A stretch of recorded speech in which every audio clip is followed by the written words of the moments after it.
प्रसंग है, बस इसी से समझ लीजिए। जब धुंधकारी जैसा महापापी भी श्रीमद् भागवत कथा श्रवण करने से मुक्त हो सकता है, तो हम संसार के जीवों के छोटे छोटे पापों को भगवान भला क्या देखेंगे। जब धुंधकारी के पापों को नहीं देख सके तो हम मानवों के क्या पाप देखेंगे। सुनकर के नारद जी गदगद हो गए। बोले भक्तवत्सल भगवान की।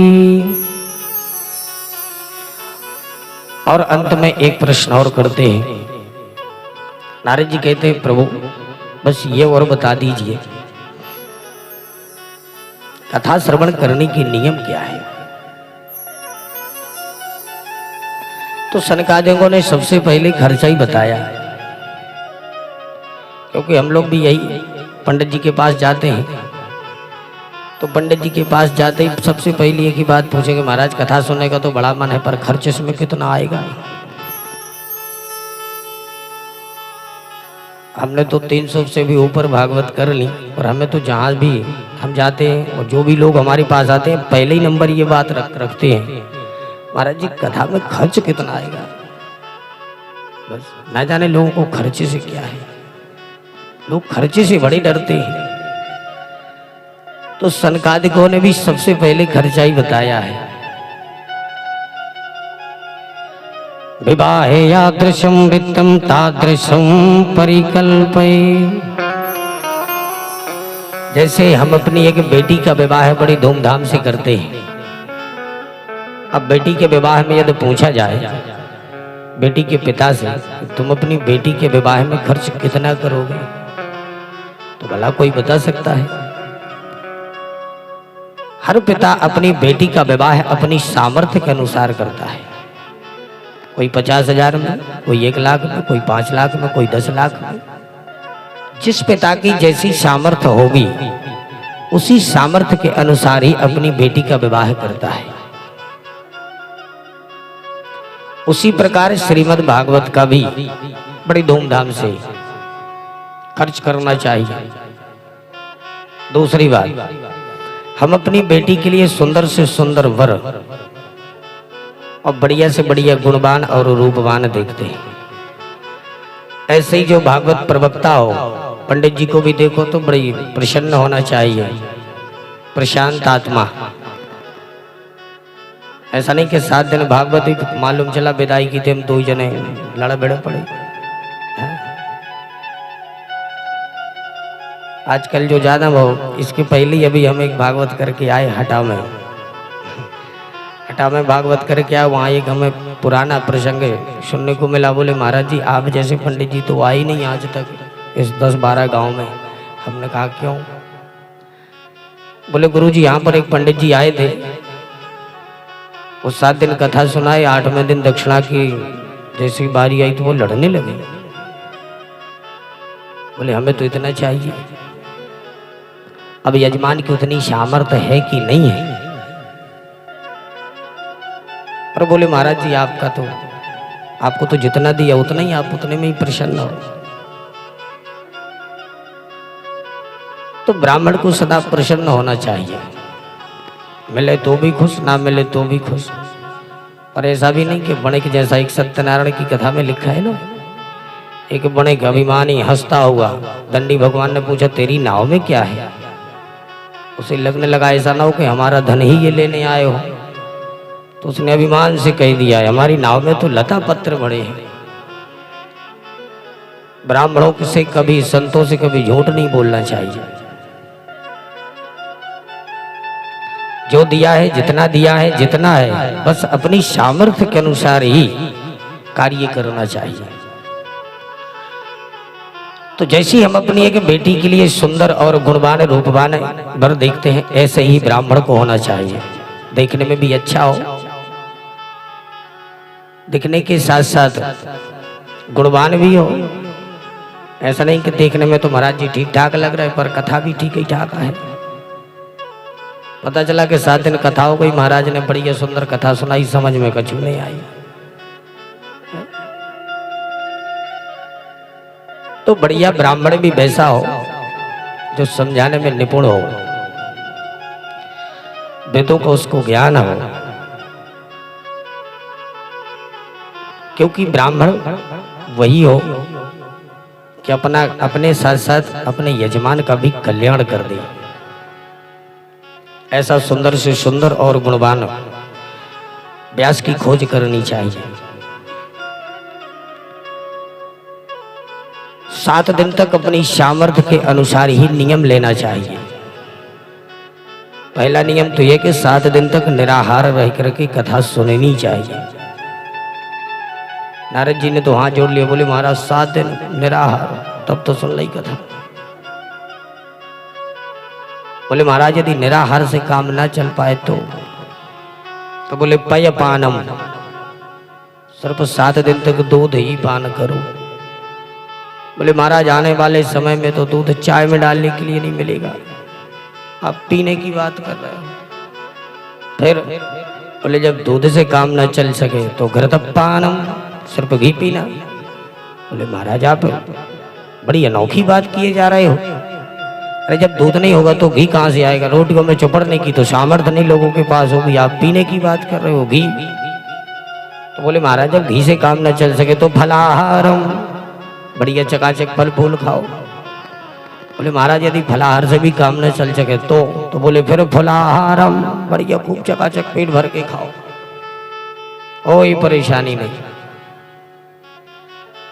पर भोजन कम उत्तम है जब कथा सुनने में बड़ा आनंद आवे। ऐसा नहीं कि बढ़िया पेट भर के भोजन करके आए और जैसे ही कथा हुई नहीं कि वहां बढ़िया खर्राटे बजने लगी। यहाँ कथा हो रही है, वहां बड़ी आराम से नींद आ रही है। हाँ। और क्या? और ऐसे ही अधिकांश लोग, हमें कोई मतलब नहीं कथा सुनने। महाराज जी सुनने वाले जो श्रोता होते हैं, यदि श्रोता है तो फिर वक्ता भी वक्ता है, और श्रोता यदि सोता तो वक्ता फिर वक्ता नहीं है, फिर वक्ता भक्ता है।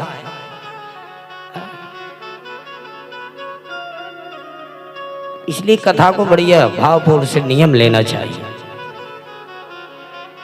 अंत में जब भागवत का विराम हो जाए तब 12 ब्राह्मणों का भोजन करना अनिवार्य है। 12 ब्राह्मणों का भोजन करवाना चाहिए। उसके उपरांत आप अपनी सामर्थ्य के अनुसार भंडारा करें।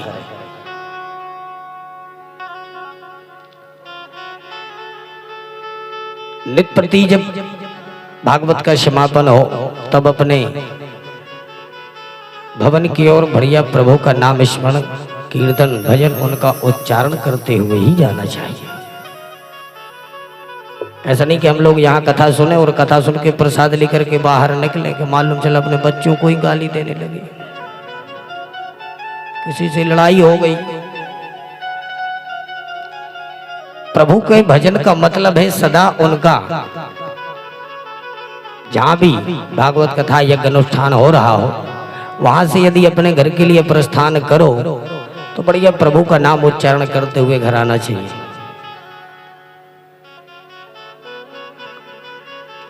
जो इतनी बात कही तो तुरंत नारद जी ने अपनी बीणा उठा ली। नारद जी का तो काम ही है। और नारद जी ने बीणा उठाई तो समस्त भक्त वृंद भी अपने अपने वाद्य यंत्र लेकर के और सभी के सभी तैयार हुए और सुंदर सा भजन गाने लगे। आइए हम सब भी उसी भजन में थोड़ा सम्मिलित होते हैं। श्रीमन्नारायण नारायण हरे हरे, श्रीमन्नारायण नारायण हरे हरे, श्रीमन्नारायण नारायण हरे हरे, श्रीमन्नारायण नारायण हरे हरे।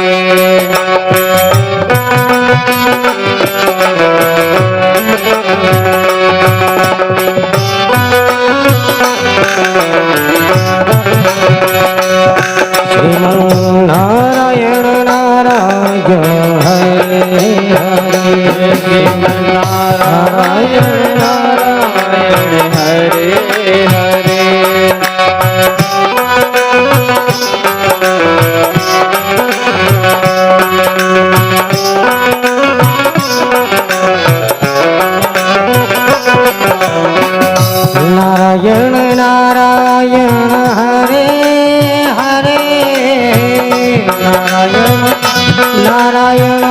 हरे हरे नारायण नारायण हरे हरे नारायण नारायण हरे हरे नारायण नारायण हरे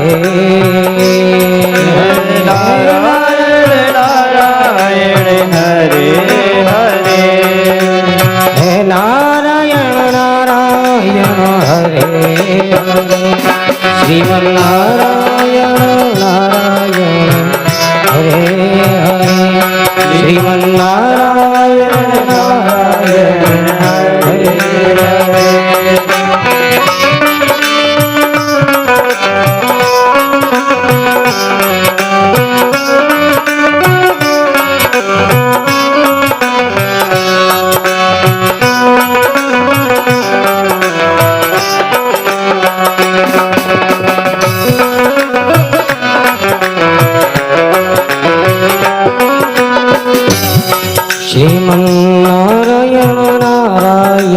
हरे हरे श्रीमन्नारायण नारायण हरे हरे श्रीमन्नारायण नारायण हरे हरे श्रीमन्नारायण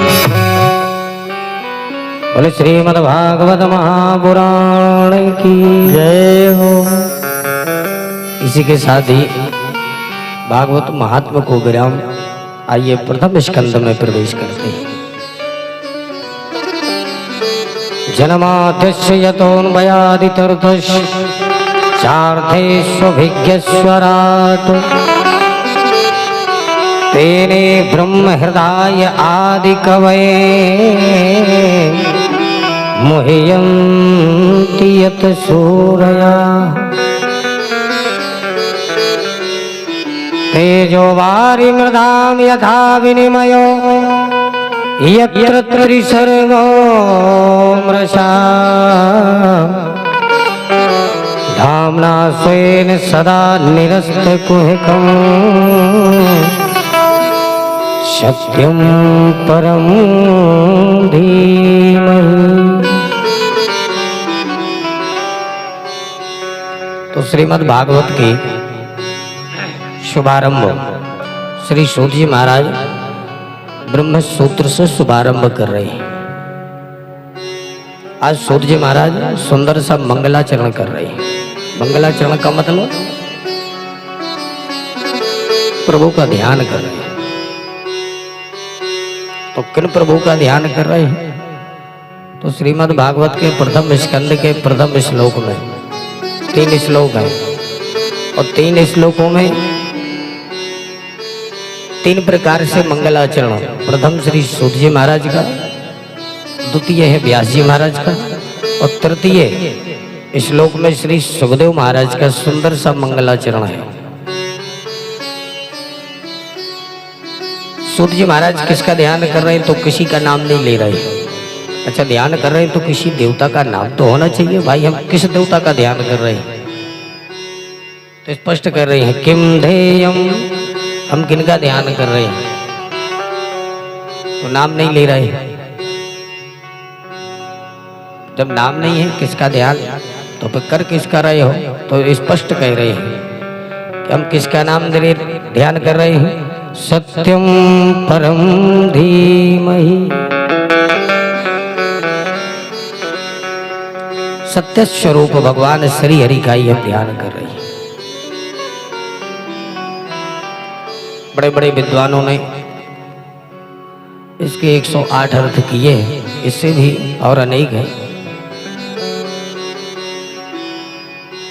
सूत जी महाराज अपने इष्ट को ही, इष्ट कहते हैं अपने कुल देव को, अपने इष्ट को ही परम सत्य मान करके उनका ही ध्यान कर रहे हैं। तो सूत जी महाराज के इष्ट कौन है? श्री सुखदेव महाप्रभु।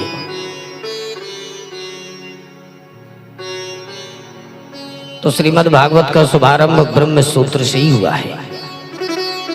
ब्रह्म सूत्र क्या है?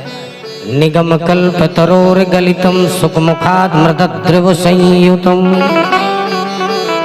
पिबक भागवतं रसमालयं मुहुरहो रसिका भुवि भावुकाः निगम कल्प तरोर गलितम मुखम। निगम कहते हैं वेदों को। वेद रूपी वृक्ष का ये पका हुआ फल श्रीमद् भागवत महापुराण। किसी ने कहा महाराज जब इतने बड़े ऊंचे वेद के वेद रूपी वृक्ष का फल जब ये पका हुआ नीचे टपका है तो निश्चित रूप से फूट गया होगा। बोले बिल्कुल फूटा नहीं है, अखंड मेवा निपर्णितम, बिल्कुल अखंडित फल है। वो तो स्पष्ट कह रहे हैं मुहुरहो रसिका भुवि भावुकाः। मुहुरहो रसिका, इसका जो रस है वो मुहुरहो, बार बार इसका रस पान करो। अच्छा रस पान करना है तो किसके लिए करना है? तो सभी को नहीं करना है, सिर्फ दो लोगों का नाम ले रहे हैं, रसिका भुवि भावुकाः। एक रसिक और एक भावुक, दोनों आकर के खूब चकाचक रसपान करो। अच्छा रसिक और भावुक, तो भाई तीसरे का नाम क्यों नहीं लिया? तो तीसरे का नाम इसलिए नहीं ले रहे, वो कहना चाह रहे हैं कि जिसको प्यास लगी है वो दौड़ करके आए। जैसे उदाहरण से समझे, हमारे द्वार पर कोई आ जाए और कहे भैया थोड़ी प्यास लगी है आप थोड़ी पानी लाओ, तो बढ़िया चकाचक पिएगा और कब तक पीता रहेगा? तब जब तक उसका पेट ना भर जाए, बढ़िया चकाचक।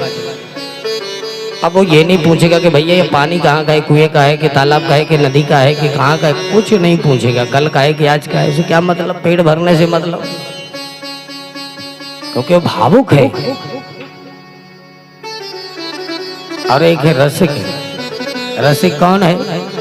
अपने द्वार पर यदि कोई मेहमान आ जाए, तो आजकल तो महाराज तमाम व्यवस्थाएं उपलब्ध हो गई हैं हर जगह पर। तो अब तो लोग किसी के घर जाते हैं तो रास्ते में ही पूरे चाय पानी नाश्ता पान खा के बढ़िया जाते हैं, 5 मिनट बैठेंगे बस, इसके उपरांत सीधे। तो अब यदि लोग जाएं तो क्या स्थिति होती है? अब वो भले ही नाश्ता पानी चाय सब कुछ बढ़िया पेट भर कर के ही आए हैं, पर यदि हमारे घर में कोई मेहमान आ जाए तो हम बढ़िया लोटा और गिलास में जल्दी करके उनके समुपस्थित जाते हैं, थोड़ा सा पानी। अब नहीं, हमको तो पीना में भी अभी बस पी के ही चले आ रहे हैं। नहीं नहीं थोड़ा सा, अब थोड़ा सा जब कहेंगे तो फिर वो पूछेंगे उसमें कहाँ का है, फ्रिज का है, मटके का तो नहीं है, हम फ्रिज का ही पीते हैं। कुछ लोग कहेंगे हम फ्रिज का नहीं, हम मटके का ही पीते हैं। आज का ही पानी है, कल का तो नहीं है। ना जाने में हम उसमें कितनी त्रुटियां निकालेंगे,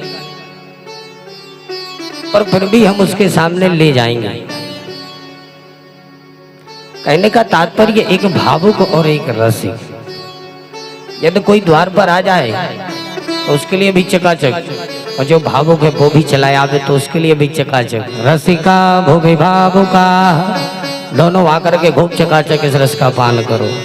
और कितना करो? बोले ऐसा नहीं, रसिको मुहुरहो, बार बार, एक बार नहीं कि हमने पानी पिला दिया। भाई जिसको प्यास लगी है उसको पानी पिलाने में भी बड़ा आनंद आता है, क्योंकि वो खूब पी रहा है। और जिसको प्यास नहीं लगी उसको जबरदस्ती हम पिला रहे हैं। माता जी भी बड़ी ठीक मौके पर ही पानी लेके आई। राधे राधे।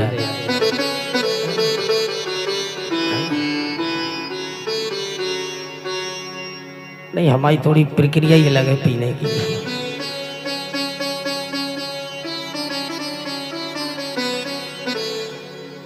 वही बात है कि माता जी बिल्कुल बहुत ठीक मौके पर ही लाई। महाराज जी भी बढ़िया पानी की कथा सुना रहे हैं, पानी लेके ही चलो। अब कुछ लोगों ने पिया भी है, कुछ लोगों ने पी करके आधा वहीं रख भी लिया। इसका मतलब रसिक है। भाई अपने द्वार पर जो आए हैं तो देना तो है, अब भले ही पियो चाहे ना पियो। पर कुछ माताओं ने तो व्यवस्था भी बना ली, थोड़ी देर बाद फिर पी लेंगे।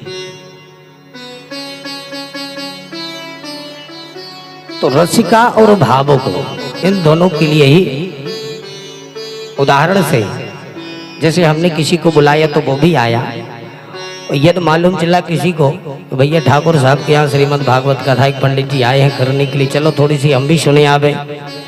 तो यदि कोई कथा सुनने आ जाए तो ठाकुर माधव सिंह ये थोड़ी कहेंगे भैया तुमको नहीं बुलाया, चलो भगो इतने से। हमने जिनको बुलाया बस उन्हीं की आवश्यकता है, तुम बिन बुलाए क्यों आ गए। तो यदि कोई बिन बुलाए भी आए तो उसके लिए भी, और जिसको बुलाया है वो तो बढ़िया बैठा ही है, और जो बिन बुलाए आए तो वो भी बढ़िया बैठ करके कथा सुनो। उसमें कोई ये नहीं कि भाई आपको नहीं है आपको है, ये तो सबके लिए बराबर भोजन मिल रहा है, बराबर रस, चाहे जितना। अब रस किसको कितना पान करना है, या तो बढ़िया शांति से बैठ करके पान करो या फिर सो जाओ। हाँ? क्योंकि तो व्यवस्थाएं भी हैं, बढ़िया कुर्सी भी है, गद्दा भी है, टिकबे खिलाने दीवाले भी है कि नहीं, व्यवस्थाएं भी सब है, ऐसा नहीं है। रस बराबर सबके लिए परोसा जाएगा, पर किस किस को रस कैसा पान करना है वो अपनी सामर्थ्य, अपने अनुसार।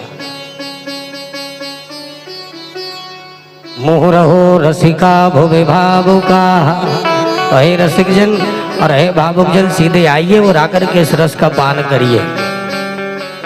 किसी ने कहा महाराज वेद रूपी वृक्ष का ये पका हुआ फल जब टपका है और इतने ऊंचे से टपका है तो निश्चित रूप से ये फूट गया होगा। बोले महाराज फूटा नहीं है। तो महाराज पिलपिला तो हो ही गया होगा।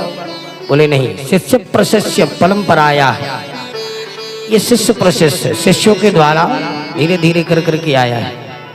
कैसे आया महाराज? बोले भगवान श्री हरि के डाल से टपका तो ब्रह्मा जी की शाखा पर लटका, ब्रह्मा जी की शाखा से टपका तो नारद जी की शाखा पर लटका, नारद जी की शाखा से टपका तो व्यास जी की शाखा पर लटका, व्यास जी की शाखा से टपका तो सुख शाखा पर, और सुखदेव महामुनि ने राजा परीक्षित को निमित्त बना करके हम सबको ये रस पान करा दिया। बोले श्रीमद् भागवत महापुराण की जय हो।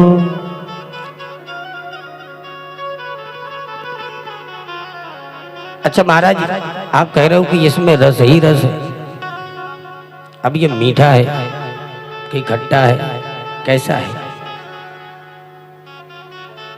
जो बेचने वाले होते ना बड़े भाव से आते हैं, भैया मलाई वाले केले, वो तो बेचने का तरीका है, पर मलाई के केले थोड़ी बनती है।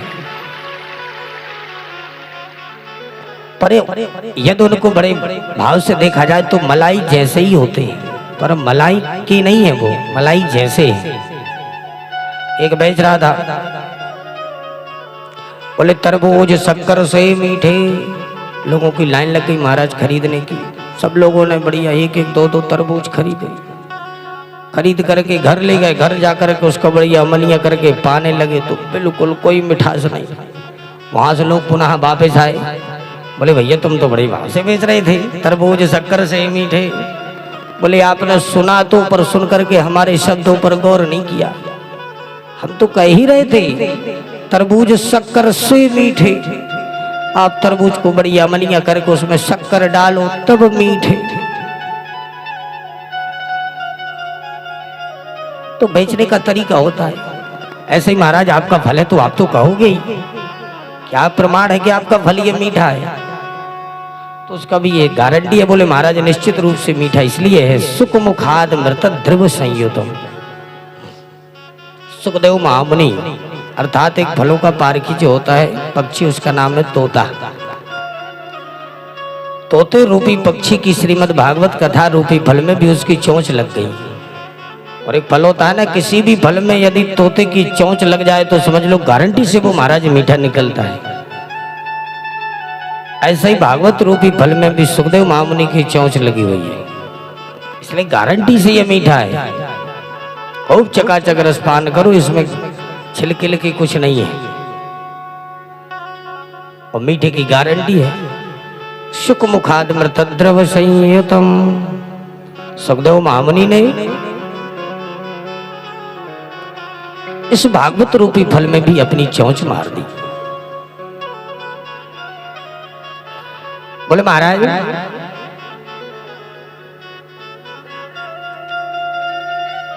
ये फल बार बार इस रस का पान करो क्योंकि ये मीठा है।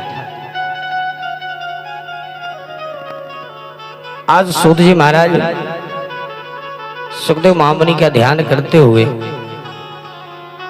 और संपूर्ण भागवत 6 प्रश्नों से बनी है। शौनक जी ने सूत जी महाराज से कुल 6 प्रश्न किए हैं और 6 प्रश्नों का जो उत्तर है वो हमारे श्री सूत जी महाराज ने शौनकादि ऋषियों को दिया है। 6 प्रश्न कौन से हैं? पहला प्रश्न शौनक जी कहते हैं महाराज ये बताइए प्राणी मात्र का कल्याण कैसे हो। इस संसार में अच्छे भी लोग हैं बुरे भी हैं, प्राणी तो जितने भी प्राणी हैं उनका कल्याण कैसे हो, ये प्रथम। क्योंकि मंदासु मंदमतियो मंदभाग्रहुर्पद्युता 2 प्रकार के प्राणी होते हैं इस संसार में। किसी का काम बुद्धि से चल रहा है क्योंकि बड़ा बुद्धिमान है, और कोई कोई ऐसे कि वो बुद्धि से हीन है, उनका भाग्य बड़ा प्रबल है, तो किसी का काम महाराज भाग्य से चल रहा है। पर इस कलियुगी प्राणियों में मंदा सुमंद मतयो मंद भाग्य हृपद्युता, भाग्य से भी कमजोर होंगे और बुद्धि अर्थात ज्ञान से भी कमजोर होंगे। तो ऐसे प्राणियों का कल्याण कैसे हो, ये पहला प्रश्न है।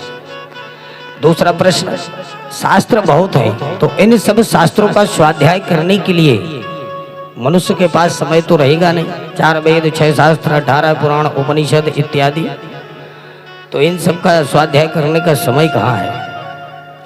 तो सर्वस्व शास्त्रों का कोई ऐसा सार समझाइए कि समस्त शास्त्रों का एक ही थोड़े से समय में ही हमें सार सर्वस्व प्राप्त हो जाए। ये दूसरा प्रश्न।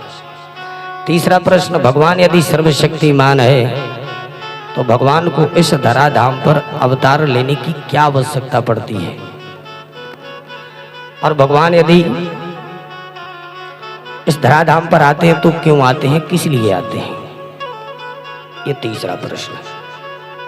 चौथा प्रश्न मानव मात्र का परम लक्ष्य क्या है, परम धर्म परम कर्तव्य क्या है जीव मात्र का। पांचवा प्रश्न यदि भगवान ने अवतार लिए तो भगवान ने कितने अवतार लिए, कहाँ कहाँ लिए, किन किन रूपों में लिए। और अंतिम 6वां प्रश्न करते हैं धर्मम कम शरणम गता। भगवान जब इस धराधाम पर आते हैं 125 वर्ष के लिए, तो 125 वर्ष पूर्ण होने के उपरांत जब भगवान अपने गौलोक धाम को प्रस्थान कर जाते हैं तो फिर ये धर्म किसकी शरण में रहता है।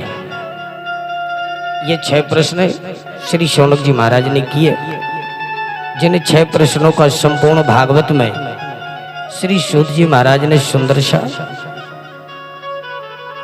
उत्तर दिया है। अब सूत जी महाराज कहते हैं भैया सबसे पहले ऋषियों पहले हम अपना गुरुदेव का ध्यान कर लें। कथा प्रारंभ हो गई पर ध्यान नहीं किया, तो अब सूत जी महाराज ध्यान कर रहे हैं।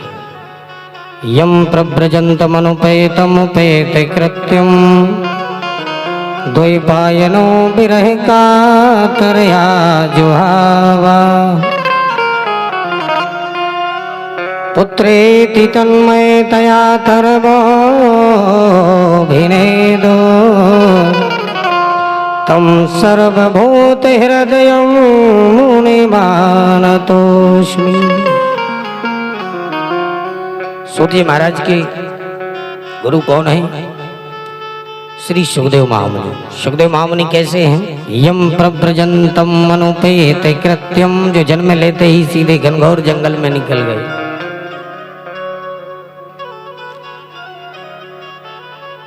क्योंकि बोले महाराज क्या कह रहे हो आप, यम प्रव्रजन्तम, जन्म लेते ही ये जंगल में कैसे निकल गए? स्वाभाविक है जब किसी बच्चे का जन्म होता है तो रोता है, सालों तो बोलता नहीं है, बरसों 2 वर्षों तक तो वो चलता भी नहीं है। और आप कह रहे हैं यम प्रजनतम, जन्म लेते ही वो सीधे घर परिवार माता पिता सबको छोड़ करके चला गया। ये मेरी बात समझ में नहीं आई। कैसे चले गए? बोले महाराज 12 वर्ष तक ये अपनी माँ के गर्भ में रहे। भगवान ने आकर के इनको वचन दिया कि पुत्र इस संसार में तुम निश्चित होकर के जाओ, हमारी माया तुम्हें स्पर्श भी नहीं कर सकती। तब जाकर के इनका जन्म हुआ 12 वर्ष के उपरांत। और जन्म लेते ही 12 वर्ष के हुए और सीधे निकल पड़े। शौनकादि ऋषियों ने कहा महाराज तो हमें बड़े विस्तार से इस पावन चरित्र को श्रवण कराइए कि 12 वर्ष तक अपनी माँ के गर्भ में कैसे रहे। तब श्री सूत जी महाराज ने पावन चरित्र ये श्रवण कराया। कहा सुनो ऋषियों, एक समय की बात है, देवर्षि नारद जी कैलाश पर्वत पर पधारे। बाबा भोलेनाथ तो बढ़िया ध्यानमग्न अवस्था में बैठे हुए थे, तो सीधे जाकर के मैया पार्वती के पास पहुंचे। पार्वती के पास पहुंच करके माँ के चरणों में प्रणाम किया। माँ ने देखा नारद जी आए हैं, पुत्र कैसे आना हुआ, कहाँ से आए हो? सारी कथा सुनाई।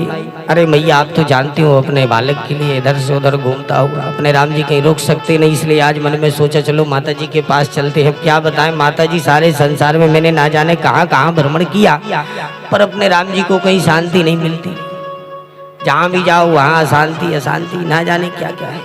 देख करके मेरा तो माथा चकरा गया। इसलिए माता जी हम तो आपके पास आए हैं कि चलो आपके पास बैठेंगे, थोड़ी शांति तो मिलेगी। संसार में मुझे कहीं प्रेम देखने को मिल ही नहीं रहा है। तो ये नारद जी ने कहा तो पार्वती ने कहा सुनो नारद, मेरे यहाँ आकर ये दुनिया की बातें मत किया करो, मेरे यहाँ देख लो। सारे संसार की तो हम नहीं कहते, पर हमारे घर में देख लो, प्रेम की यदि बात आए तो हमारे घर में तो एक दूसरे के शत्रु है, पर प्रेम देख लो,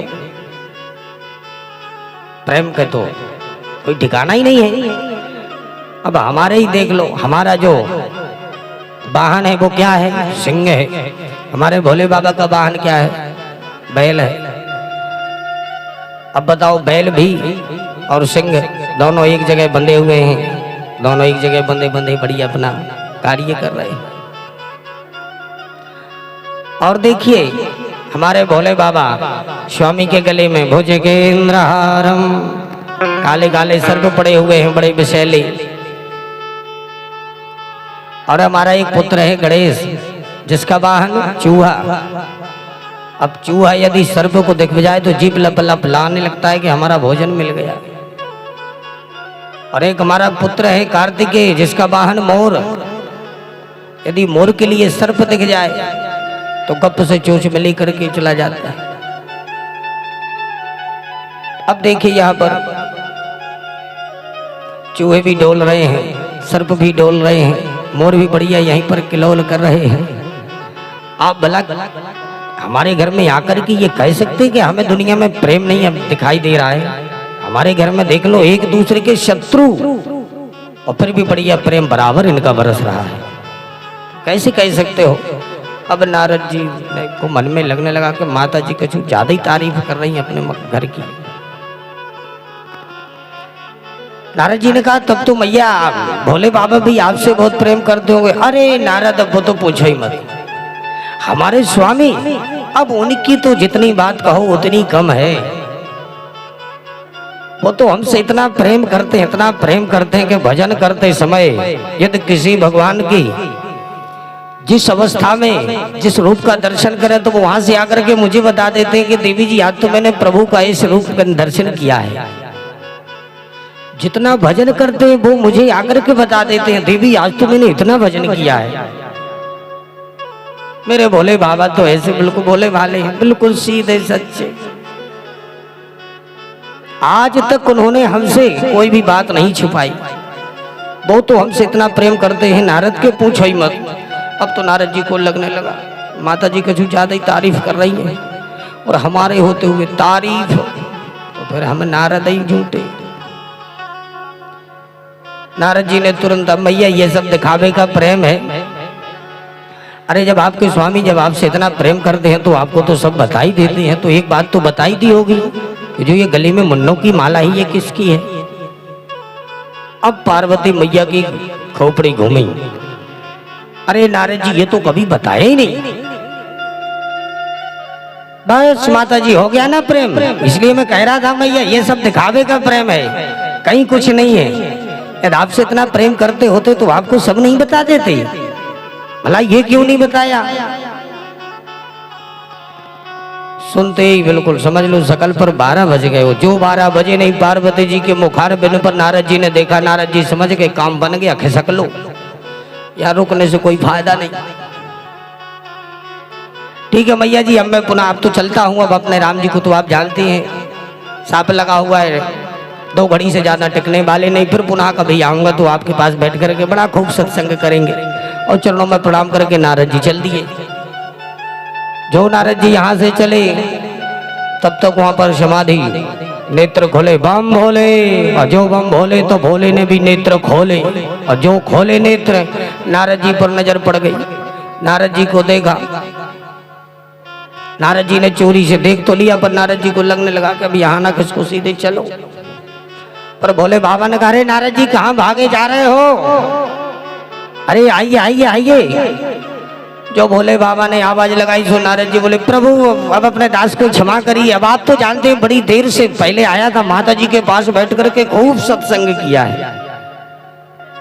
अब मैं कभी पुनः आऊंगा तो निश्चित रूप से माता जी के पास नहीं, आपके पास बैठ करके मैं सत्संग करूंगा, पर अभी अपने राम को चलने दो। और तुरंत चरणों में प्रणाम करके नारद जी खिसक लिए। भोले बाबा वहां से आए और जब श्रीमती जी के लिए देखा तो देखते हैं कि सकल पर 12 बज रहे हैं।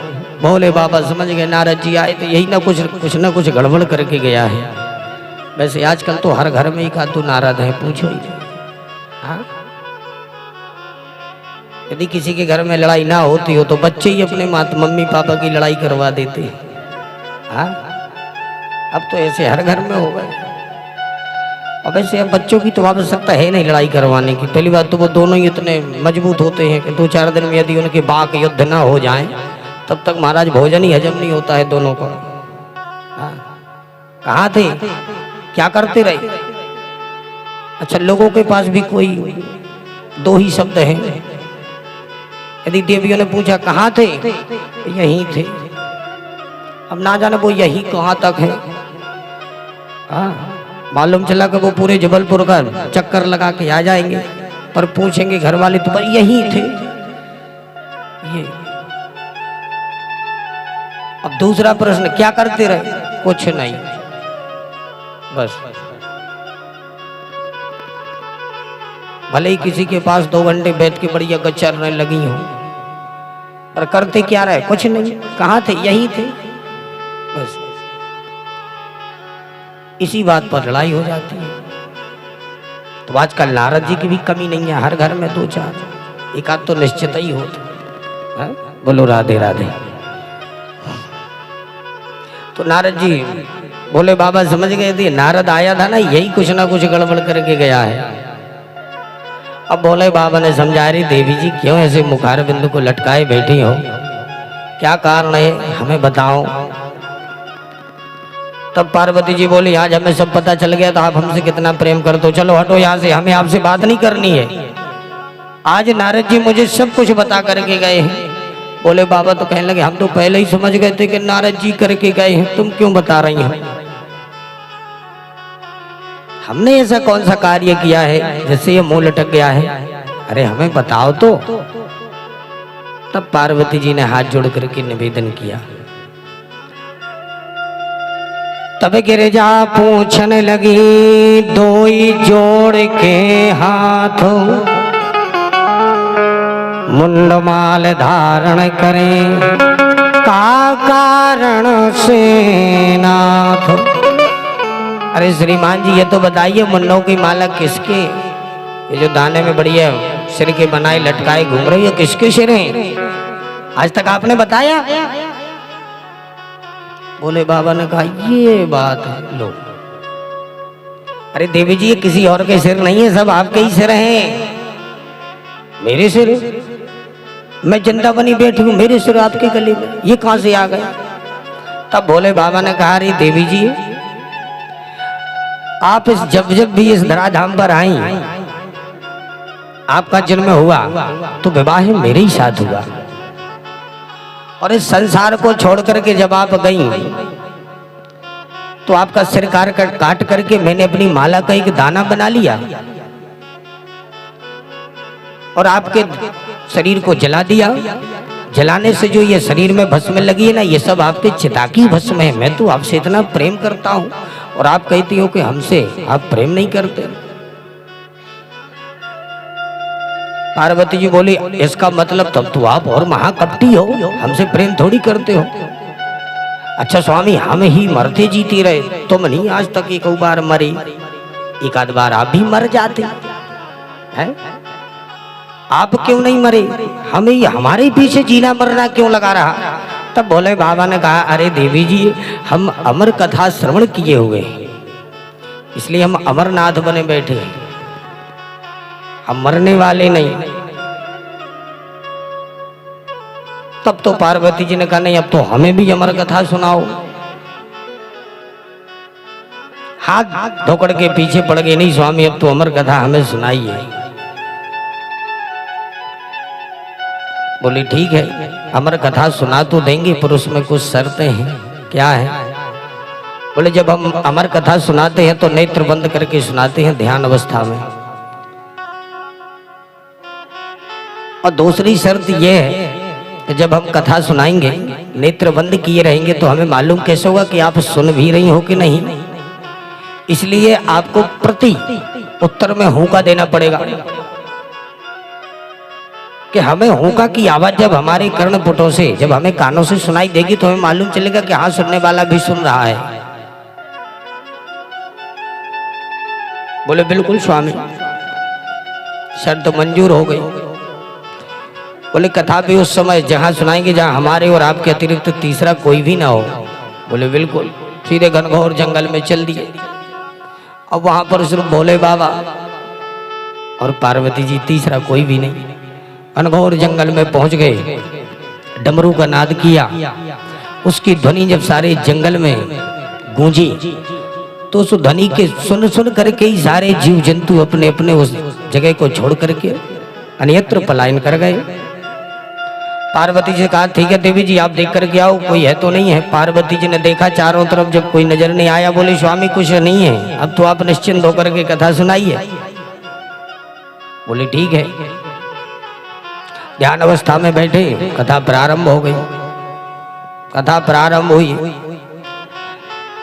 कथा चलते चलते एकादश स्कंद में पहुंचे तो श्रीमद् भागवत के एकादश स्कंद को मुक्ति स्कंद कहते हैं।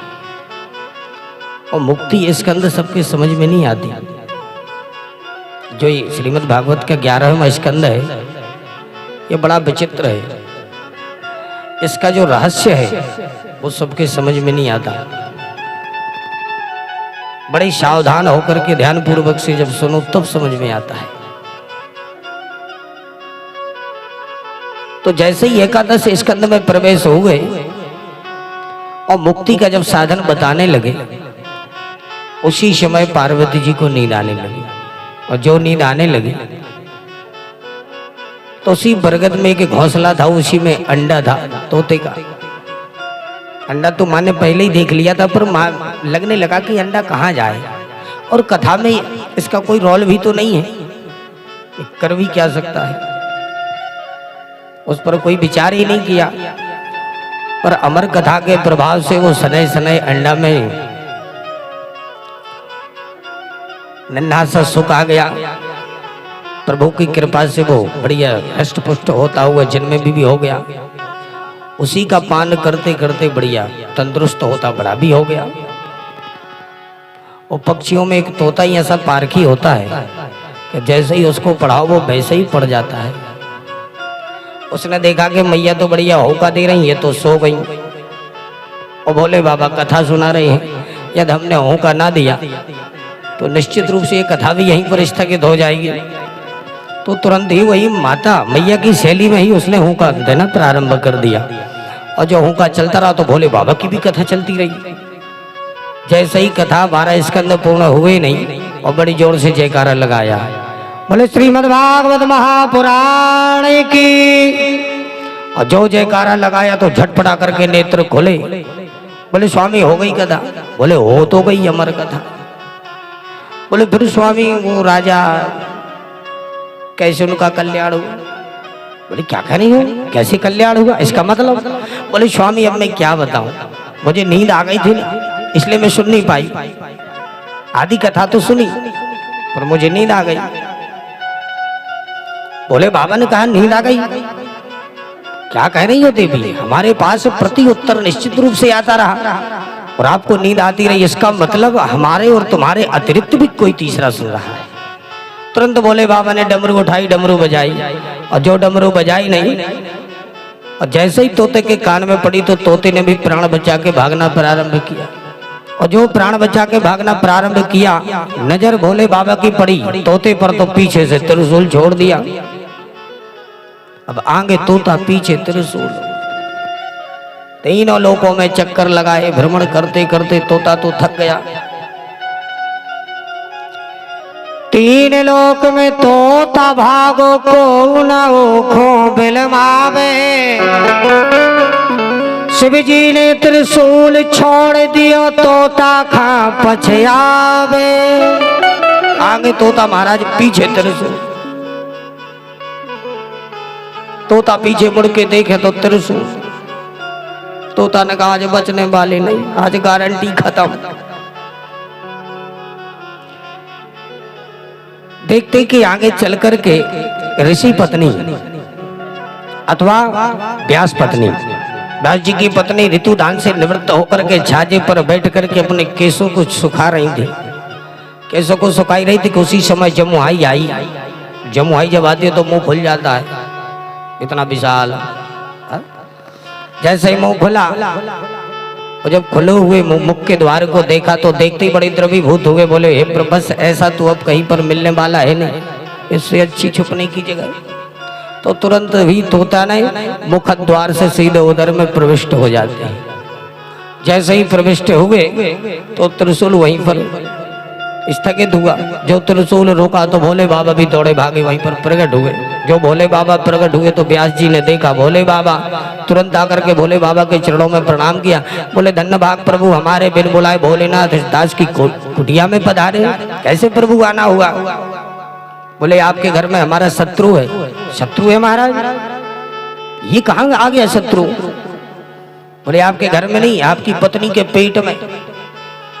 सुनते ही व्यास जी घबरा गए। बोले महाराज क्षमा करना, मुझे तो लगता है कहूँ भांग ज्यादा तो नहीं आज हो गई।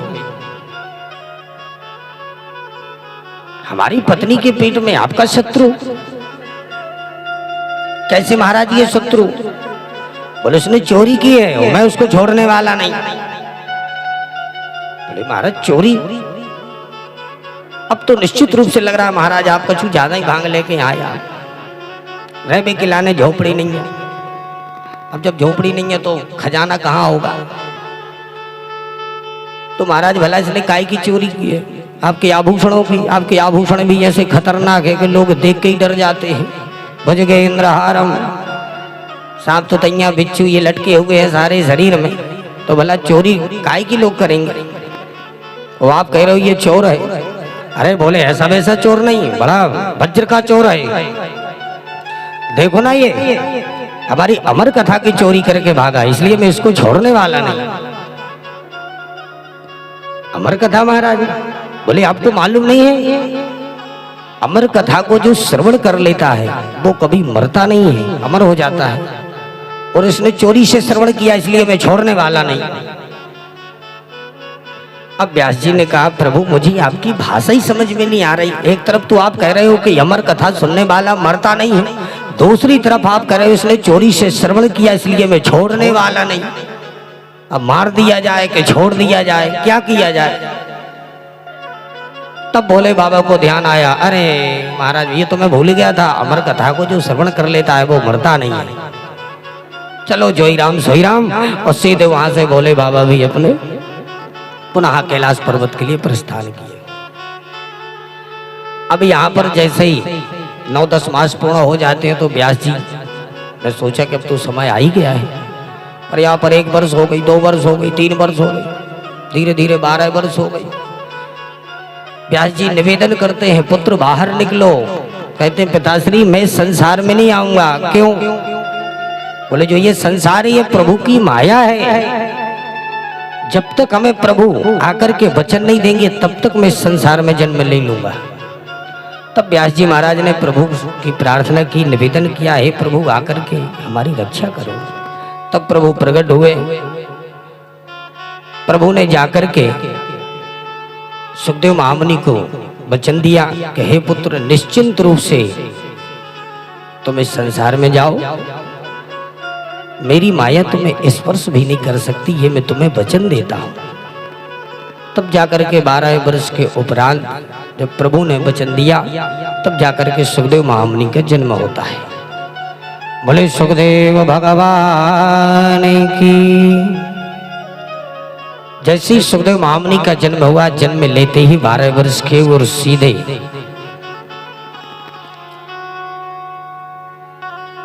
तपस्या करने हेतु वन में निकल पड़े। पीछे पीछे पिताजी बुलाते जा रहे हैं, पुत्र कहाँ जा रहे हो? कहा पिताजी ये संसार है, संसार में न तुम मेरे पिता हो न मैं तुम्हारा पुत्र हूं। ये जो संसार है ये सब मतलबी है, ये सब स्वार्थी है, ना हम तुम्हारे हैं ना तुम हमारे हो। मुड़ करके भी नहीं देखा। ऐसे माया मुक्त श्री सुखदेव महामुनि, जिनके पिताश्री आज बुला रहे हैं रे पुत्रों, लेकिन मुड़ करके भी नहीं देखा। ऐसे माया मुक्त महात्मा श्री सुखदेव महामुनि, और ऐसे सुखदेव महामुनि के चरणों में हम सब मिलकर के बारंबार प्रणाम करते हैं।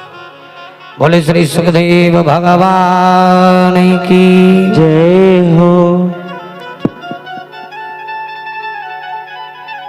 अब सुंदर सी सौनक जी कहते हैं महाराज ये तो निश्चित है कि सुखदेव महामुनि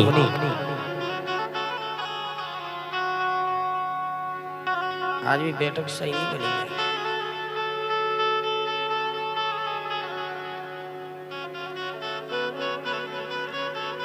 व्यास जी महाराज ने श्री सुखदेव महामुनि के लिए 7 दिन तक कथा, अर्थात वो परमहंस थे तो परमहंस मान करके संपूर्ण करा दी श्रीमद् भागवत संगीता। पर सुखदेव महामुनि ने राजा परीक्षित के सन्मुख बैठकर के 7 दिन तक ये भागवत संगीता श्रवण कराते रहे, ये मुझे समझ में नहीं आई। सुखदेव महामुनि परमहंस थे पर राजा परीक्षित तो परमहंस थे नहीं, तो जब ये परमहंसों की संगीता है तो किसी परमहंस को ही प्रदान करते। तो सुखदेव महामुनि के लिए राजा परीक्षित में ऐसी कौन सी पात्रता नजर आई जिससे सुखदेव महामुनि राजा परीक्षित के सन्मुख बैठकर के 7 दिन तक कथा सुनाते रहे। तब श्री सूत जी महाराज राजा परीक्षित का भी पावन चरित्र श्रवण कराते हैं। कहते हैं सुनो ऋषि। यदा मृधे कौरव संजयानां वीरेशथो वीरगतिं गतेषु ब्रकोदरा विद्गधा विमर्शा भगनो रुदन्ने धृतराष्ट्रपुत्र।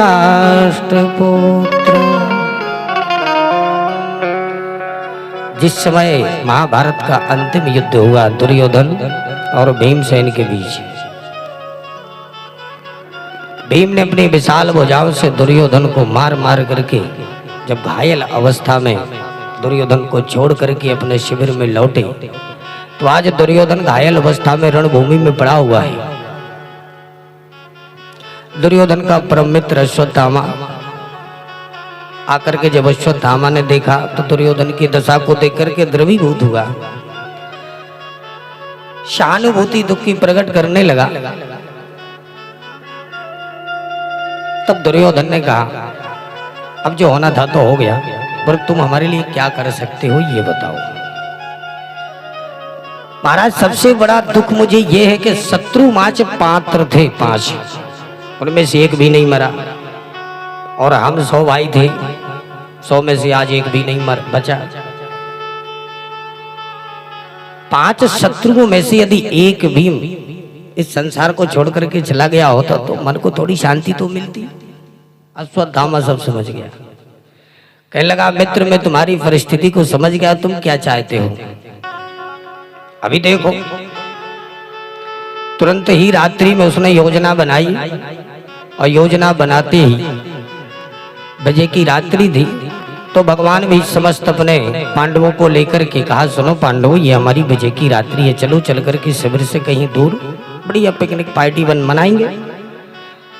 तो भगवान समस्त पांडवों को पिकनिक पार्टी के बहाने शिविर से बाहर घुमाने ले गए। पर उसी शिविर में पांडवों की सैया पर 5 पांडवों से जो 5 पुत्र थे उत्पन्न, वो 5 पुत्र ही महारथी महाबली एक से एक थे। तो उसी सैया पर 5 पांडव पुत्र बढ़िया विश्राम कर रहे थे और बिल्कुल पांडवों की तरह दिखते थे। अश्वत्थामा ने रात्रि में योजना बनाई, तो रात्रि में अंधेरे में शिविर में घुस करके और 5 ही पांडव पुत्रों को पांडव समझ करके सोते हुए पुत्रों का सिर काट करके और सीधे लाया और दुर्योधन के सामने रख दिया। दुर्योधन ने जब 5 दूर से सिर देखे तो देख करके बड़ा प्रसन्न हुआ, और जब पास में आए बड़ी गौर से देखा तो देखते ही बड़ा दुखित हुआ। कहा अश्वत्थामा हमारा बैर 5 पांडव पुत्रों से नहीं था, पांडवों से था। इनको मार करके तो अब तूने हमारे वंश में कोई पानी देने के लिए भी नहीं छोड़ा।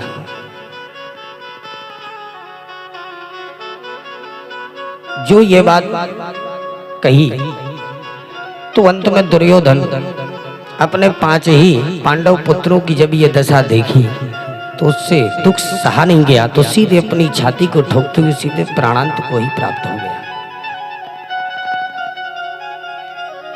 अश्वत्थामा ने जब देखा कि दुर्योधन तो लुढ़क गए, अर्जुन को पता चलेगा तो हमें छोड़ने वाला नहीं, तो सीधे प्राणों को बचा करके अश्वत्थामा भागने लगा। प्रातः हुआ, भगवान पांडवों को लेकर के जब पुनः अपने शिविर में आए तो शिविर में आकर के देखते हैं कि आज पुत्रों की जननी मां द्रौपदी रुदन कर रही है। माता शिशूनां निधनं सुतानां निशम्य घोरं परिताप्यमाना।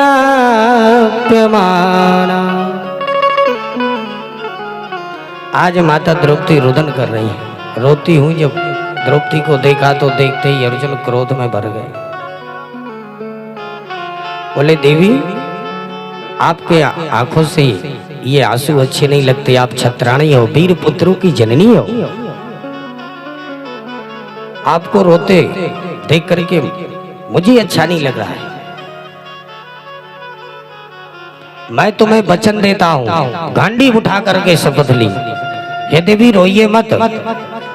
जिस हत्यारे ने भी तुम्हारे पुत्रों का वध किया होगा उस हत्यारे को बांध करके तुम्हारे सामने ला करके उसको प्राण दंड दूंगा।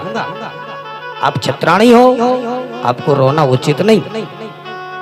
तुरंत ही अर्जुन ने द्वारकानाथ से कहा रथ पर बैठे और सीधे खोज करने निकल पड़े। खोज करते करते अश्वत्थामा मिल गया, अश्वत्थामा को बांधा सीधे रथ में पटक लिया। भगवान ने कहा अर्जुन एक उपाय है क्या? बोले इसको यहीं काम खत्म कर दो। अर्जुन बोले प्रभु इसको मरना तो निश्चित है ही, पर यहाँ नहीं, इसको मैं यहाँ से ले जा करके देवी के सन्मुख, क्योंकि मैंने वचन दिया है कि पुत्रों के हत्यारे को तुम्हारे सामने ला करके प्राण दंड दूंगा। इसलिए प्रभु मरना तो इसको है ही, पर यहाँ नहीं।